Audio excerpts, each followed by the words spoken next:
백석학원이 건학 45주년을 맞아 감사예배와 설립자 장종현 박사 유경 45주년 기념 행사를 가졌습니다. 관련 소식 전해드리겠습니다. 200개국 기독교 지도자들이 온라인에서 만났습니다. 신앙의 본질을 회복하기 위해 전 세계가 함께한 200개국 기독교 지도자 대회를 전합니다. 내년 1월 대한교육기관의 등록제 시행에 앞서 교육부가 대한교육기관법 시행령에 대해 교육기관들의 의견을 수렴했습니다. 자세한 내용 전해드리겠습니다.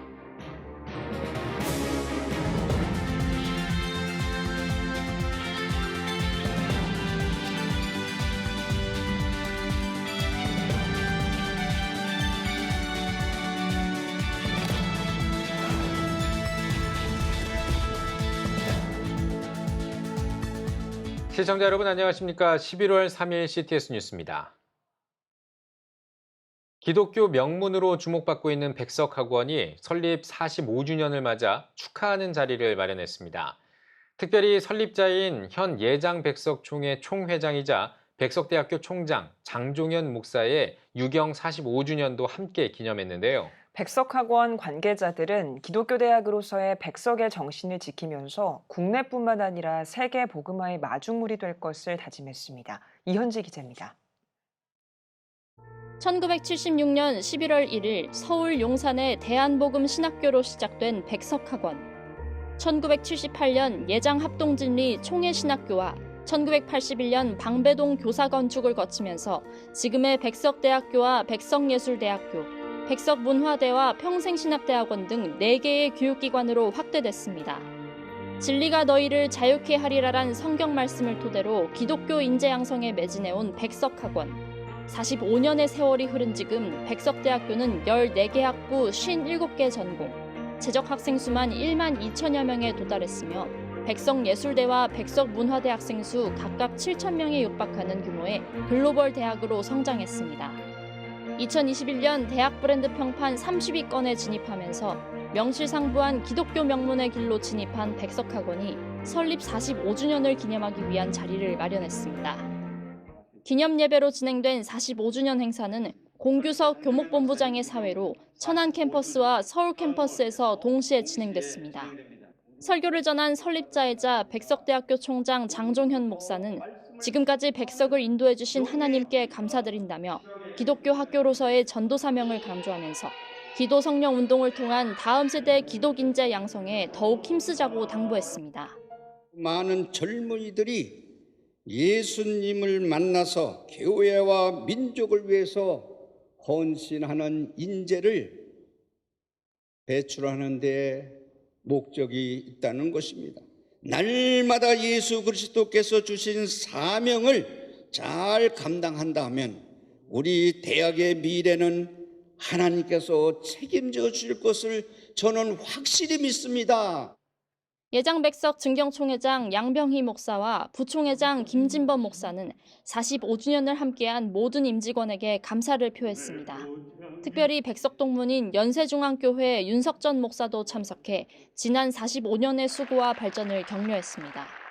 이제 실력과 이 영성으로 무장한 우리 백석인들이 정치, 경제, 사회, 문화, 교육, 종교 각 분야에서 이 땅의 거룩한 이 변화를 일으키는 그런 역사를 바라보면서 또 기대합니다. 키워주신 우리 설립자님, 그리고 백석학원, 그리고 동문 선후배 여러분 진심으로 감사드리며 이 모든 영광을 존귀하신 우리 주님께 감사와 찬양과 영광과 공경과 경외함으로 올려드립니다.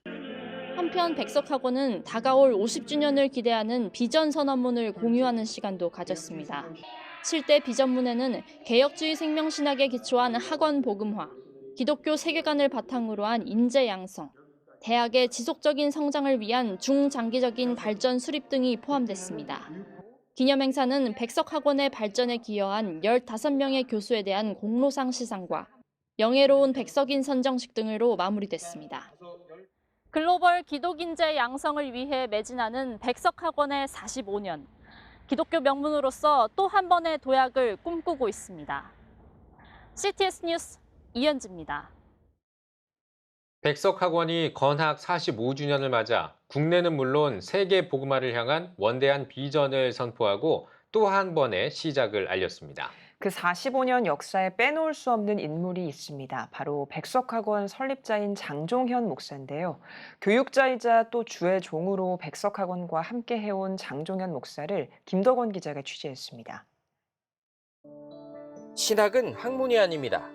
2003년 목회자 양성기관의 설립자이자 교육자인 장종현 목사의 외침은 한국교회 신학교육에 적지 않은 충격이었습니다. 교회 성장과 양적 부흥에 집중하며 사변화돼가는 당시 한국교회에 목회자가 먼저 바로 세워져야 한다는 것. 이를 위해 신학이 단지 학문의 영역으로 끝나는 것이 아닌 예수 그리스도의 영적 생명력을 회복해야 한다는 그의 주장은 지금까지도 한국교회와 목회자 교육 현장에 큰 도전이 되고 있습니다. 성경의 권위를 인정하지 않고 자신들이 배운 신학을 더 의지하는 신학자들이 있다는 것입니다. 성경은 성령의 영감으로 기록된 하나님의 완전한 계시라는 것을 다시 정립하지 않으면 한국교회의 미래는 어두울 수밖에 없다고 저는 생각합니다. 백석대학교와 백석예술대학교, 백석문화대학교와 백석대학교 평생교육신학원 등 4개의 대학으로 매년 목회자를 비롯해 수천 명의 글로벌 기독인재를 양성해내는 백석학원은 1976년 지금으로부터 45년 전 용산구 동자동의 3평 남짓한 작은 사무실에서 시작됐습니다.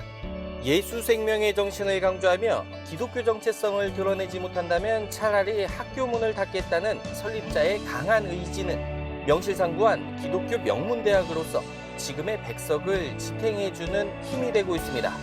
예수 그리스도의 생명의 복음을 가르쳐야 하는데 신학자들이 배워서 가르치는 학문에만 집중하다 보니 성경에서 말씀하시는 구원과 영성, 십자가 사건, 부활에 대한 강조가 약해진다는 것입니다.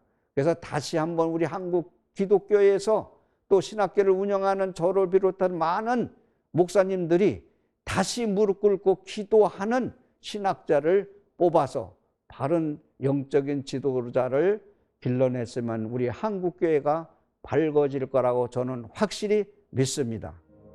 어린 시절 선교사로 주의 종을 꿈꾼 장종현 목사는 1981년 당시 정권에 의해 학교가 폐교될 위기 속에서도 오직 하나님의 말씀을 붙들었습니다. 또 교단총회의 학교 운영권을 고스란히 넘겨주는 상황에서도 오직 하나님의 뜻에 의지한 장 목사는 지금 백석의 모든 것은 하나님의 간섭과 이끄심이었다고 고백합니다. 또 장종현 목사는 45년의 짧지 않은 시간 동안 수많은 위기와 유혹 속에서도 흔들림 없이 초심을 지킬 수 있었던 힘은 부르심받은 자의 끊임없는 기도와 고민이 있었기에 가능했다고 말합니다. 기도 성령 운동이 먼저 있어야 된다. 우리가 목회자로서의 영적 지도자로서의 기도 없이 성령 운동할 수가 없고 성령이 하나님의 가르치신 뜻을 하기 위해서는 먼저 하나님 앞에 무릎을 꿇는 경건의 겸손이 있어야 된다. 장종현 목사는 교육자로서 또 스승으로서 한국교회의 회복과 부흥을 위해 개혁주의 생명신학을 외치고 있습니다. 16세기 종교개혁 정신에 주목하며 신앙인으로서 삶 속에서의 실천운동을 제시하고 한국교회 회복의 길은 하나님의 말씀으로 돌아가야 한다고 강조하고 있습니다. 개혁주의 생명신학이 한국교회에 확산이 되고 적용이 되기 위해서는 하나님의 말씀인 성경의 권위를 회복해야 합니다. 성경이 우리 신앙의 삶의 유일한 표준이며 하나님의 완전한 계시임을 믿어야 합니다. 한국교회를 바로 세우고 국내는 물론 전 세계 복음화를 위해 진정한 기독교인을 길러내는 일, 장종현 목사의 부르심받은 자로서의 사명은 여전히 계속되고 있습니다. 세상의 많은 대학에 또 하나의 대학을 더하기 위해서 학교를 세우지는 않았습니다. 복음 전파를 통해서 생명을 살리는 교육을 감당하여 세상을 변화시키는 사람다운 사람을 양성하는 일에 최선을 다한다면 하나님께서 우리 학교를 더욱 든든하게 하실 거라고 저는 확실히 믿습니다. CTS 뉴스 김덕원입니다. 기독교 지도자라면 말씀의 실천과 규칙적인 기도, 전도의 삼박자는 반드시 갖춰야 하는데요. 기독교의 본질을 회복하고 선교를 활성화하기 위해 200개국의 지도자들이 온라인으로 얼굴을 맞댔습니다. 최대진 기자입니다. 매일 자신이 성경을 읽고 지키고 가르치고 있나요? 매일 자신이 깊은 기도의 시간을 갖고 성령의 감동에 순종하나요? 매일 자신이 복음을 나누고 땅끝 선교사로 살고 있나요? 자신의 가족 구성원들이 신앙 위에 바로 서 있나요? 기독교의 순기능과 본질을 회복하고자 전 세계 기독교 지도자들이 머리를 맞댔습니다. 사단법인 AWMJ 선교회와 한국 세계선교협의회가 주최한 200개국 기독교 지도자 대회. 한국 시간으로 2일부터 3일간의 일정으로 진행된 대회에는 세계 각국의 기독교 지도자들이 참가했습니다. 온라인으로 진행된 대회에는 아시아, 오세아니아의 A그룹, 아프리카와 유럽, 북남미 아메리카의 B그룹 소속 지도자들이 시공간을 넘어 함께했습니다.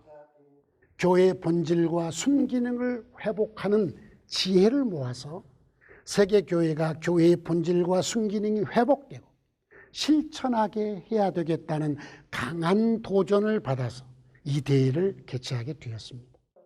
첫째 날은 성경, 둘째 날은 기도, 셋째 날은 전도. 3일간 각각의 주제 아래 진행된 기독교 지도자 대회. 첫날 개회 예배 설교에는 여의도 순복음교회 이영훈 목사가 나섰습니다. 이 목사는 선교는 선택이 아닌 사명이며 선교를 하려면 성도 스스로 참 제자가 돼야 한다고 강조했습니다. 첫째 날 발제자들은 코로나 상황 가운데 선교와 신앙에 대한 재인식을 촉구했습니다. 성도와 지도자들이 누구의 힘으로 선교하고 신앙을 쌓아가는지 점검할 것을 요청했습니다. When our Lord sends us out, He sends us out not in our own authority, but in His. 성경을 대하는 설교자들의 자세에 대한 조언도 이어졌습니다. 말씀을 전하기에 앞서 설교자 스스로 말씀에 대한 확신을 가질 것, 듣기 좋은 설교가 아닌 진리를 선포하는 설교가 되도록 늘 깨어 있을 것을 강조했습니다. To be faithful to preaching the gospel in the face of a climate, of a culture that does not want to hear the full counsel of God's word. So in the face of this consumerist audience that wants to hear whatever they want to hear, do the work of an evangelist, proclaiming the gospel of our Lord Jesus Christ. 한편 주최 측은 이번 기독교 지도자 대회를 시작으로 2023년에는 200개국의 기독교 지도자 대면 대회를 추진한다는 계획입니다. CTS 뉴스 최대진입니다. 교육부가 대한교육기관에 관한 법률안 시행령을 입법 예고하고 교육기관들의 의견을 들었습니다. 명확한 등록 기준이 필요하고 교사 기준 면적을 완화해야 한다는 목소리가 나왔는데요. 자세한 내용은 김인혜 기자가 전해드립니다. 대한교육기관에 관한 법률안이 내년 1월 13일 시행을 앞두고 있는 가운데 교육부가 대한교육기관법 시행령을 입법 예고하고 교육기관들의 의견을 수렴했습니다. 여기에 기독교학교 교육연구소는 기독교 대안학교 실태조사를 토대로 의견서를 제출했습니다. 의견서에는 우선 불분명한 등록 기준이 지적됐습니다. 시행령은 학교 시설과 관련 학습에 적합한 여건을 갖춰야 한다든가 대한교육기관 등록운영위원회에서 사회질서에 반한다고 판단한 시설은 등록이 부적절하다는 등 애매하게 표현했습니다. 또한 외국대학 입학을 주된 목적으로 하거나 주된 언어가 외국어인 기관에 등록 배제 기준에 대한 분명한 문구 기재를 요청했습니다. 교사 기준 면적의 완화도 제안했습니다. 시행령 2조 1항은 대안학교 설립 운영에 관한 규정에 따라 인가 대안학교의 면적을 적용했습니다. 이에 대해 의견서는 대한교육기관들이 초중, 중고, 초중고 등 통합형이 많고 소규모 대안학교의 경우엔 무리가 있다며 개정 이유를 설명했습니다. 이번 시행령에는 수업료 반환 조항도 담겼습니다. 대한교육기관의 폐쇄로 교육을 계속 할 수 없을 경우 학생이 수업을 계속 할 수 없을 경우 반환하도록 했습니다. 하지만 정부 지원 없이 재정 대부분을 등록금에 의존하는 대안학교로선 반환이 불가능한 상황. 교육기관들은 학교 상황을 고려해 줄 것을 제안했습니다. 이 밖에 교원 자격 요건에 초임교사의 경우 대학을 졸업하고 바로 대안학교로 갈 수 있는 규정에 대한 개선을 요청했습니다. CTS 뉴스 김인혜입니다. 대한예수교장로회 통합총회 여전도회 전국연합회가 39회 선교대회를 열고 내전으로 고통받는 난민들을 위해 기도했습니다. 난민 여성 어린이들을 품는 선교를 표어로 한 선교대회에서 설교를 전한 예장통합 류영모 총회장은 여성들이 개혁의 주체가 돼서 한국교회와 대한민국의 변화를 위해 앞장서 주기를 바란다고 전했습니다. 여전도회 전국연합회 최효녀 회장은 인사말에서 팬데믹으로 선교에 큰 어려움이 있다며 복음을 증거하는 사명은 주님이 오실 날까지 계속돼야 한다고 말했습니다. 특별히 올해 선교대회에서 참석자들은 아프가니스탄과 미얀마 난민들을 돕기 위해 선교 헌금을 모금하기로 했습니다.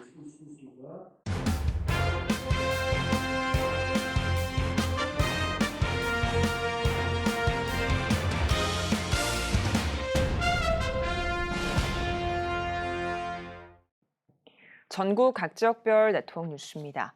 한국침례신학대학교가 지구환경과 생태위기를 주제로 2021년 신학 콘퍼런스를 열었습니다. 한국침례신학대학교 김선배 총장은 지구환경과 생태계에 대한 우리의 인식이 달라지고 삶에 구체적으로 적용하길 바란다고 전했습니다. 이어 빛의 자녀교회 김형민 목사와 샤인환경연구소 서도찬 소장을 비롯한 4명의 전문가가 강연했습니다. 포항시 기독교 교회연합회가 65회 정기총회를 열었습니다.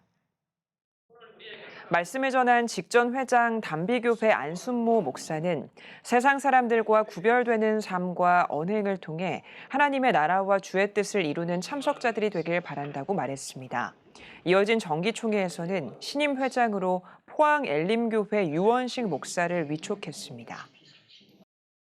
하나님이 기뻐하시는 그런 교회, 그리고 세상에 소망을 주는 그런 교회 모습으로 우리 앞에 교단 산하의 모든 회원들이, 교회들이 하나가 되어서 하나님의 사명을 더 잘 감당할 것입니다. 위에서 기도해 주시면 감사하겠습니다.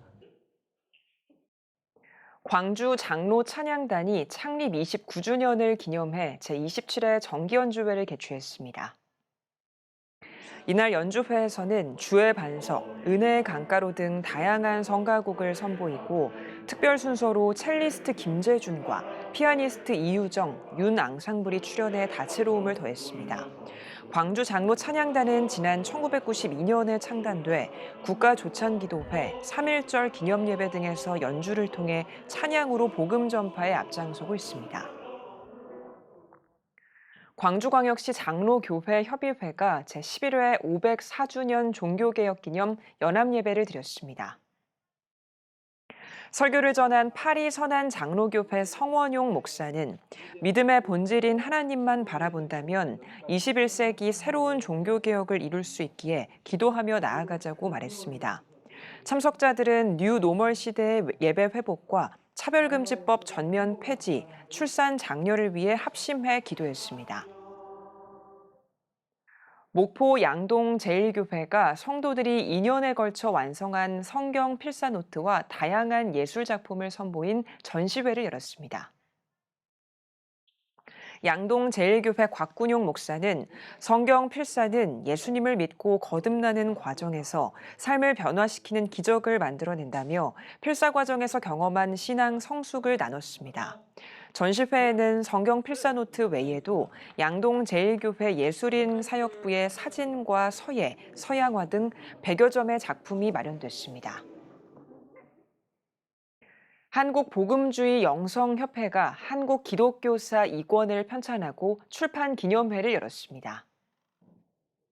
한국복음주의 영성협회 이규학 이사장은 책을 통해 역사 속 성령의 임재가 교회와 삶, 공동체 속에서 일어나길 바란다고 권면했습니다.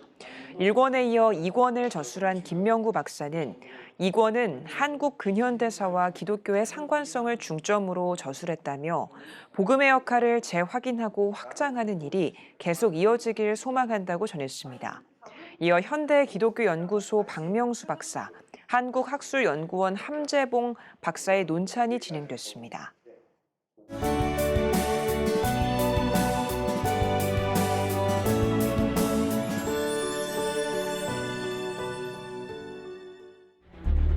(15년간) 225조 원 투입. 하지만 매년 하락하는 합계 출산율. 인구 절벽과 저출산, 고령화 사회라는 현실 속에서 한국 교회도 예외일 수 없습니다. 100년 전 조선의 학교를 세우며 교육 선교에 헌신한 선교사들. 복음으로 대한민국을 세우는 데 앞장서온 한국 교회가 다음 세대 선교를 위해 나아갑니다. 개혁주의 생명신학으로 새로워질 한국교회 다음 세대. CTS가 다음 세대와 가슴 뛰는 세상을 열어갑니다. 이 캠페인은 백석대학교와 함께합니다.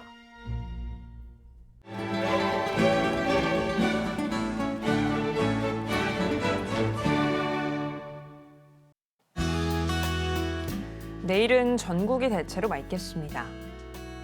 아침 최저기온은 5도에서 16도, 낮 최고기온은 17도에서 22도가 되겠습니다. 주간 날씨 해봅니다. 6일은 제주도에 비가 오겠습니다.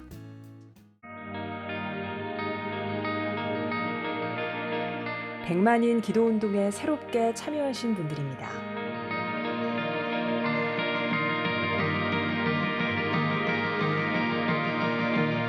백만인 기도운동을 통해 보내주신 후원금은 국내는 물론 전 세계를 향한 CTS의 영상 선교 사역을 위해 소중하게 쓰이고 있습니다. CTS 뉴스 오늘 순서 여기까지입니다. 시청해주신 여러분 고맙습니다.